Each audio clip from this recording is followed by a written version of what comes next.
Not to be the nagging old lady, but I told you not to push too hard.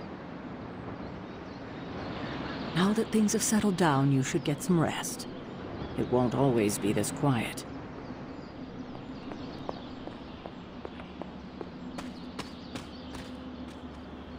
That was a complete fiasco. And it would have been far worse had Spider-Man not arrived when he did. No kidding. Caretaker would have been pissed if Venom had actually eaten a hunter. Yes, one disaster averted. But we still need to figure out how to get Wanda and the Sanctum back.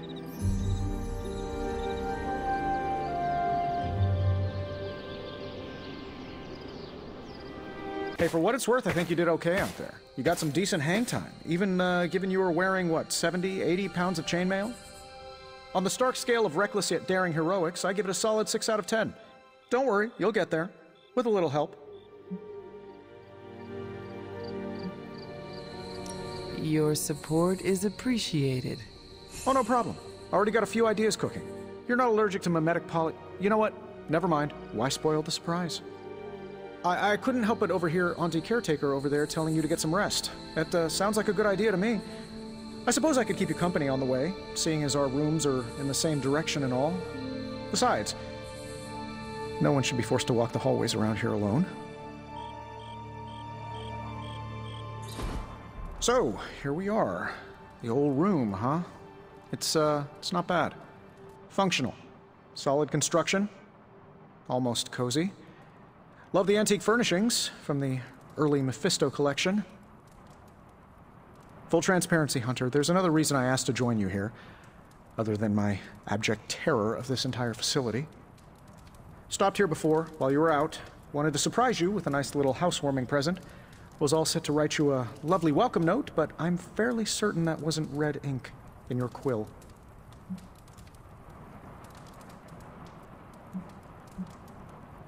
I assure you, there is nothing to fear here. Well, it's easy to say not to be scared of things that go bump in the night when you are a thing that goes bump in the night. I don't even watch horror movies, and now I'm living in one. Horror movies? Oh, you'll love them. Imagine a painting come to life. Moving, talking, telling a story, one that just happens to be pulled from your very worst nightmare. Or just stop by my room. Fairly certain there's one hanging there already. Well, I suppose I should leave before whatever monstrosity that is most definitely hiding under your bed jumps out, rips my face off, and then proceeds to feast on my soul. I'll leave you to it. May your sleep be filled with pleasant dreams, Tony. Right back at you. Oh, and if you hear the shrieking of a grown man, please ignore it. It's just me, walking to my room.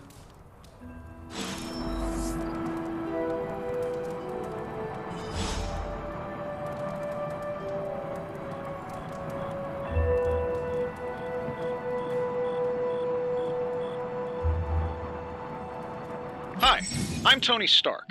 But if you're hearing this message, you already know that. When I'm not saving the world, I solve the world's problems with technological means, like the one you're holding.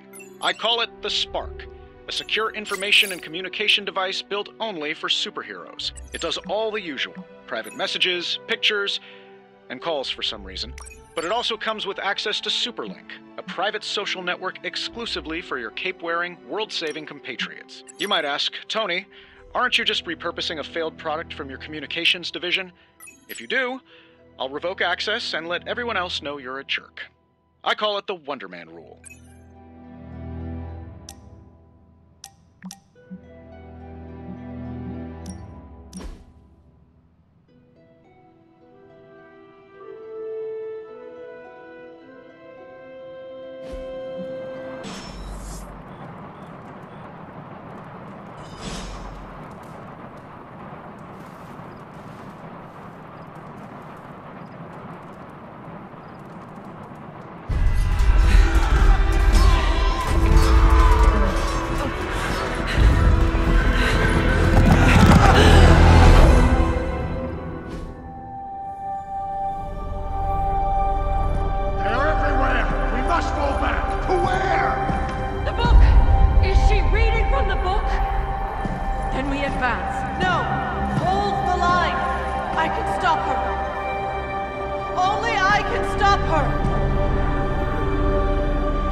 Anjali! I know. I missed you too. Let her enjoy the moment. She's been visiting your door every morning for the past 300 years. Oh, it must have been so hard on her. Not just her. I suppose that's why I might have been a little curt before. A little? You already made the ultimate sacrifice once. Maybe I'm in no rush to see you do it again. We do not choose our destiny. But we can choose to duck. First lesson you ever taught me. And still the most important. Especially now that you have all these eyes on you. I have noticed. To these people, you are a being of myth and legend. A grand hero of old. And they're right. You are a hero. But I also know the battle that rages within your soul. It's not enough that you are a hero. You need to decide what type of hero you will be. I'm sure there will be plenty of opportunity for that in the days to come. For now, I would head to the forge. Our new guests are eager to show you something. This was a lot easier when it was just you and I beheading the Dark Legion as we traipsed through the woods. Don't forget about Agatha. I never could.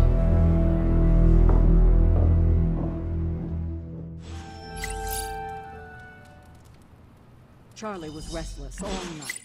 I should have known something was wrong. We'll talk more later. Good girl, Charlie.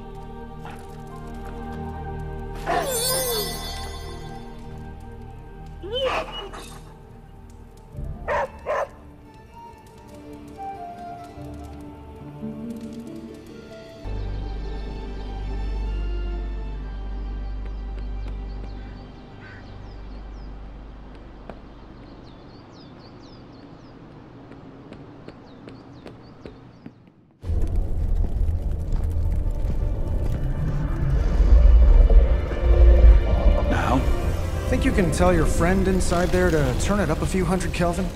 I could. However, it might shatter the containment spell preventing him from incinerating this facility. I think we're good.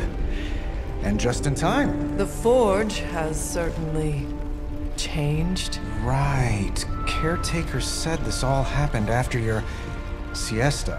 What spooky castle would be complete without its own Babylonian demon-powered furnace? Sumerian fire demon. His name is Babs. Oh, now it all makes sense. Well, once you get past the esoteric terror of the situation, I've found this thing actually has some uses. Molecular bonding, breaking down evil gamma serums, fashion accessorizing. Yes, speaking of... Oh, right. It's ready. Your armor seemed to offer minimal protection against the venom creature. I noticed. Yeah, I thought you could use an upgrade. Well hammered. Well fired. Caretaker did not mention that you two were such skilled smithies. Yep. I am Iron Smithy. Perhaps you should just try it on.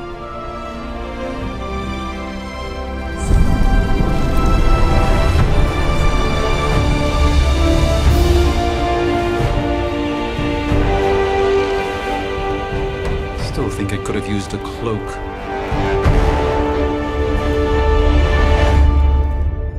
Heard the things you whisper to your cape when you think no one's listening? Ah, the joys of sharing a workspace. Hunter, your new attire suits you quite well. But how are you holding up on the inside? I know it's easy to look upon me and simply see the universe's utmost authority on all things mystical and macabre, Hunter. However, in addition to being Earth's sorcerer supreme, I am also your doctor. You mean a physician of the medical arts? You jest. I assure you, Hunter, I do not jest. They don't call me Mr. Strange, now do they? Except for Tony. Your awakening ritual was admittedly a touch more chaotic than I had originally intended, and well, after your violent encounter with Venom, my oath to Hippocrates compels me to check in with you. simply put, how do you feel?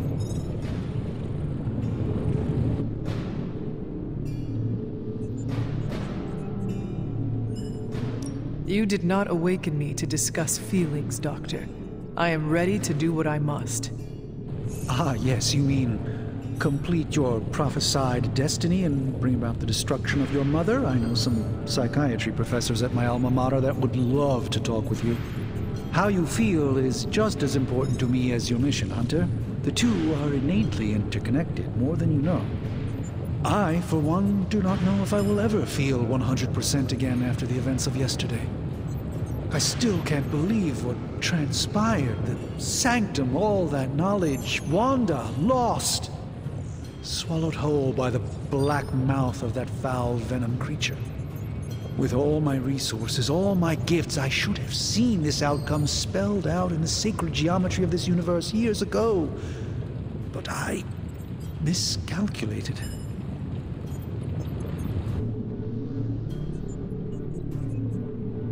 Lilith's power has placed a dark shroud over us all, Doctor. You are not alone in this.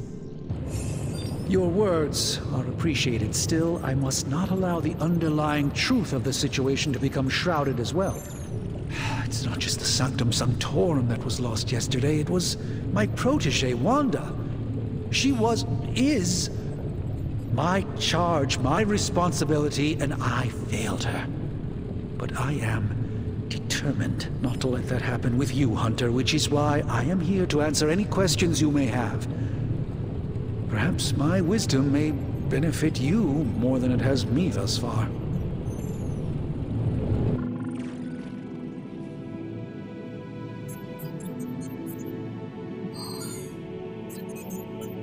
Tell me about your Sanctum's wards of protection.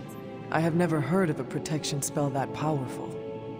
In your time, I'm sure you've encountered a variety of minor wards and protective spells. The Sanctum Sanctorum was shielded by one such incantation, but greatly amplified by the convergence of ley lines.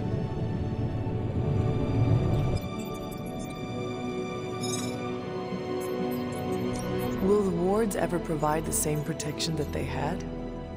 It may be possible to undo the damage, but now that a weakness has been exposed, I'll have to rethink my approach entirely. Tony did offer a military-grade laser protection grid, should I be so inclined to go that route.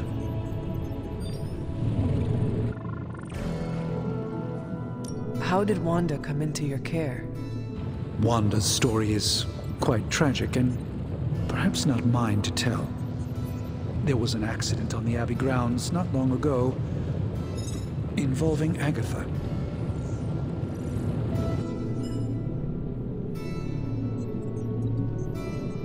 I feel like everyone is avoiding mention of Agatha. I can't say I'm surprised, but I'm afraid it's really not my place. You should speak to Sarah about her when you're ready. That creature on the roof, you have run into it before? Unfortunately, yes. In the simplest of terms, Venom is an alien species living in symbiosis with a human known as Eddie Brock. He's something of a fixture in New York these days, but typically his hijinks are confined to harassing Spider-Man.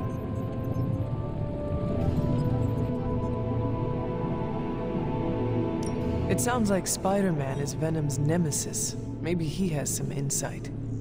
Of course. I have no doubt Spider-Man will prove to be an invaluable asset in the ongoing fight against both Venom and Lilith. Let us talk later. Visit whenever you like. It's not often I get to converse with a true legend.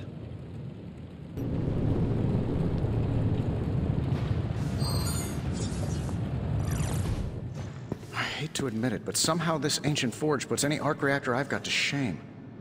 Who would have thought mystically bound demon power would be so damn energy efficient? Or carbon neutral? Certainly got that new suit of yours done a lot faster than I expected. Speaking of, what's the verdict, boss?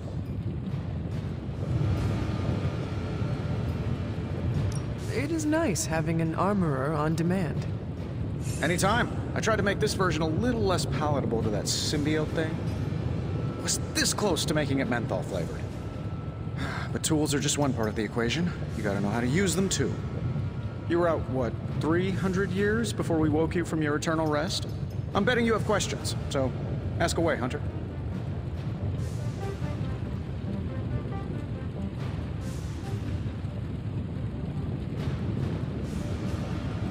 You must have an interesting origin story of your own. Well, just your typical American boy. Pops was a founding member of the military-industrial complex. Mom, a famous socialite. Tragedy struck when I lost them both in a car crash, which turned out to be a hit from a rival corporation. I spent my early teens at MIT, trying to clear my head, and was all set to follow in Dad's footsteps as a war profiteer. Then one day, fortune shined on me, in the form of some errant shrapnel that lodged itself just above my heart. So I did what anybody in that situation would do. I built a supersuit and started fighting crime.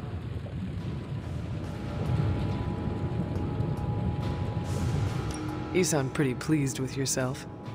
Now you're starting to sound a little like Pepper. And Jennifer. Of course, they both think I'm full of something else. I take it this new version is a technological marvel? Impact-resistant carbon composites, some patent-pending alloy mesh, and a few touches from Dr. Spooky over there. And hey, the built-in communicator means we can talk to each other without sending a raven.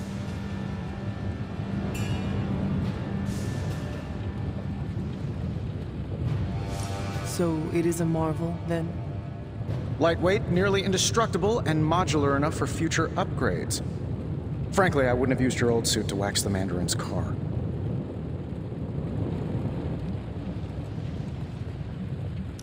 Is all this magic a threat to your new technology? It might surprise some people to hear this, but I do like some things with rules. Isotope decay, magnetic fields, and gamma oscillation make a lot more sense to me than Eye of Newt, bat wings, and a sprinkle of sunshine. At least they did before everything changed.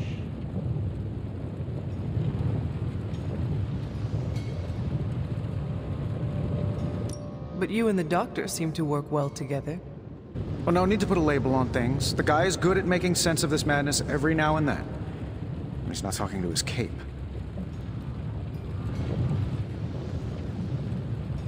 Seen anything strange around here? What, other than my roommate? Boom! Roasted! But on a more serious note, this place is legitimately haunted. Mirrors look back at you. My room rearranges itself. And worst of all, magic cats. Was it suspiciously elusive, even for a cat? Actually, yes. Thought I was going crazy there for a second, but clearly I'm still firing on all cylinders. It just poofed in next to me out in the yard. Small, black, furry. Cute little thing. Probably some kind of shape-shifting monster knowing this place. You must have an interesting Well, Pop. Thanks for catching me up on things. Anytime. Oh, and speaking of things. Remember that creepy gamma goop you found from that hopped-up Hydra soldier? Well, I gave it a peek, and it explains a lot. If you have a minute, meet me at the anvil over there, and I'll walk you through it. I promise it'll be worth your time. Now, I doubt advanced gamma thermodynamics was a hot topic at ye old demon hunting school, so I'm just gonna give you the condensed version. I appreciate that. Closest I've ever seen to this substance is pumping through Bruce's veins. Part gamma accelerant, part unknown element. Calling it coil for now, given its unique atomic structure. Man, I love acronyms. This stuff is more volatile than Nick Fury on a Monday morning. But Hydra doesn't seem to mind. They are using it to get stronger. Exactly. A few drops would make your average salamander look like Fin Fang Foom. Thankfully, with a little help from Dr. Spooky and our haunted oven over here, I think two can play at this game. You are not suggesting we start injecting ourselves with it. No, nothing like that. Though I can see some future applications for my energy drink line. I was thinking we apply this stuff towards upgrading our equipment. I like where this is going. Just give me a little time here and I can whip up some pretty fun toys. How about we give Hydra a taste of their own gamma-powered medicine for a change? How's it going, boss?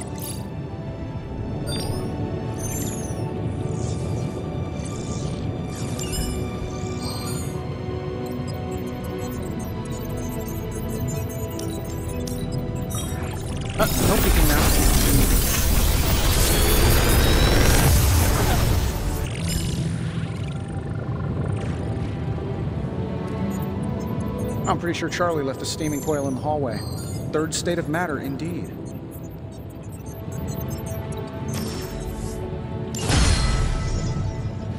Hunter, when you... Welcome to the yard. At least that's what we're calling it these days. Caretaker put me in charge of your training. Too bad she didn't listen to me yesterday. Now that we know what we're up against, I think we can all use the practice. Any questions? I did, but they are about you. Right when it's time to train? From all Sarah told us about you, she never described you as lazy.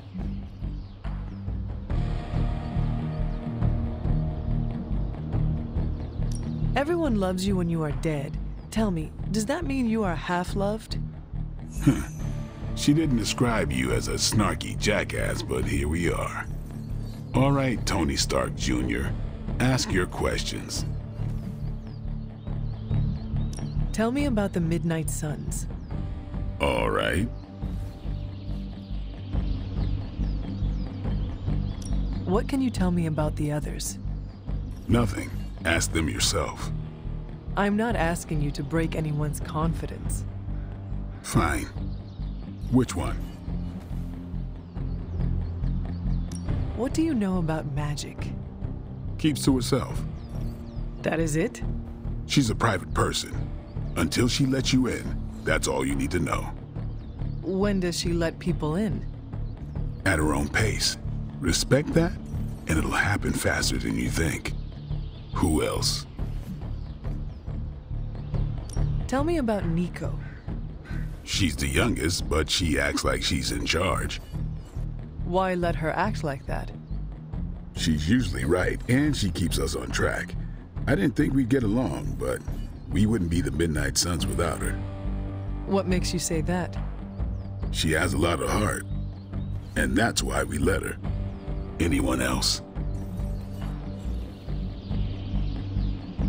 Nobody else. Sure. Can I ask about you? I guess.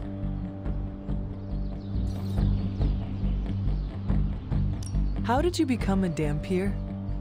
You say that like I had a choice. I was born this way. How is that possible? A vampire bit my mother. Problem was, I was still in the womb. I'm lucky I was even born. Don't know if that's how it always is, but that's the way it went down for me. What brought you to the Abbey? Caretaker. About 10 years ago, she brought me back to the real world. Gave me a place to stay until I came back to myself. Did she ever say why? She said she thought I'd be able to kill more vampires if I was acting on more than just instinct. But I know it was more than that. She gave me safe haven here at the Abbey, something I'd never known. Must have read half the books in the library by the time I headed out. So when she reached out and asked me to be part of this weird little club, of course I showed up. How long have you been around? I don't exactly know. I think of myself as mid-20s maybe. I lost a lot of time. Much of the last century was a blur. I have occasional memories, almost like coming up for air before being yanked back down into the depths. What happened? I killed a lot of vampires. I hadn't lost my mind exactly, but I got into a rhythm and never stopped. Never had a reason to stop. Not until I met Caretaker. And then? She gave me a reason to stop.